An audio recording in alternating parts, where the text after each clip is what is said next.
ጋር ሰላሐዲን ሰይር ነኝ አብራችሁን ቆዩም የህዝብና የመንግስትን የሰላም ጥሪ ለተቀበሉ ታጣቂዎች ተገቢውን ድጋፍ እንደሚደረግ የኦሮሞ ብሔረሰብ አስተዳደር አስታወቀም የሰላም ጥሪውን ተቀብለው የተሐድሶ ስልጠና የወሰዱ ታጣቂዎች በጫካ ያሉ ታጣቂዎች በመንግስትና ህዝብ እየቀረበ ያለውን የሰላም ጥሪ እንዲቀበሉ መልእክት አስተላልፈዋል ተጨማሪውን ከይማም ኢብራሂም እንከታተል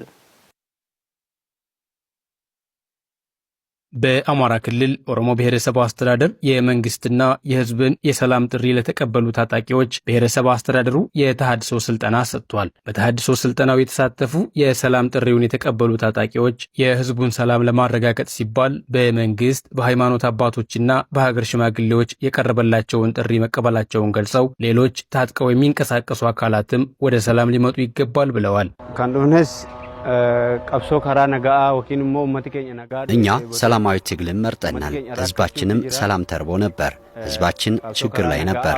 በዚህ ምክንያት ህዝብና መንግስት ያቀረበልንን የሰላም ጥሪ ተቀብለን ችግሮች ቢኖርም እንኳን በመነጋገርና በመወያየት ይፈታሉ ብለን አምነን ወደ ሰላማዊ ትግል እጃችን ለመንግስት ሰጥተን ተመልሰናል። ስለዚህ አሁንም ማለት የምፈልገው ጫካ ውስጥ ያላችሁ ወንድሞቻችን እየተገዳደልን ያለነው እኛው እርስ በርስ ወንድም ከወንድሙ ጋር በመሆኑ አሁንም የምላችሁ ወደ ሰላማዊ ትግል መጥታችሁ ለሰላም እንሰለፍ የሚል መልእክቴን ላደርሳችሁ ወዳለሁ። ወሩሞ ኦብለየን መከኛን ዋን ወላጄሳ ጅሩፉ አማስ ጋራ ቀብሶ ነጋ ካራ ነጋ ከናቲ ዱፍኔ ሃሂሪሩቲን ይላል። እኔ መብቴ ተጠብቆ በሰላማዊ መንገድ ነው ከትጥቅ ትግሉ የተመለስኩት።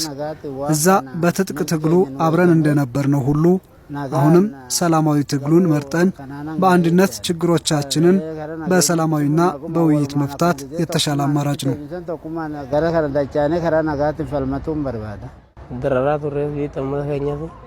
ህዝባችንን ስናስቸግር ነበር። መንግስትና ህዝብ የሰላም ጥሪ ሲያደርግልን ነው ተመልሰን ወደ ሰላማዊ ትግሉ የመጣ ነው። በጣም ከባድ ነገር ነበር ስናደርግ የነበረው። የሰላም ጥሪው ተደርጎ ወደ ሰላም በመመለሳችን እናመሰግናለን። የቀሩትንም ወደ ሰላም ትግሉ እንዲመጡ የቻልነውን እናደርጋለን። የኦሮሞ ብሔረሰብ አስተዳደር ምክትል አስተዳዳሪና የሰላምና ጸጥታ መምሪያ ኃላፊ አብዱ ጀማል በብሔረሰብ አስተዳደሩ በርካታ ታጣቂዎች ወደ ሰላም እንዲመጡ መደረጉን ጠቅሰው በአሁኑ ወቅት ለሁሉም የተሐድሶ ስልጠና እየተሰጠ መሆኑን ተናግረዋል። ወደ ሰላም የመጡትን አካላት ወደ ቀድሞ ህይወታቸው ለመመለስና የተሻለ ህይወት እንዲኖራቸው ከወረዳዎችና ከተማ አስተዳደሮች ጋር በጋራ እየተሰራ መሆኑን አስረድተዋል። የጠፉ ጥፋቶች አሉ። በዚህ ኃይል እርቅ የሚያስፈልገው በእርቅ ድርድር አድርጎ እንዲታረቁ የህግ ጉዳይ ከሆነ ደግሞ በህግ እንዲታይ የማረክ ስራ መሰራት ይኖርበታል። ከዛ ባለፈ ግን የህይወት መስካቸውን በአግባቡ እንዲመሩ ከማድረግ አኳያ ከኛ ከመንግስትም ይጠበቃል፣ ከማህበረሰቡም ይጠበቃል። ስራ አጥ የሆነውን በስራ እድል እንዲፈጠርለት የማድረግ ስራ መሰራት ይኖርበታል።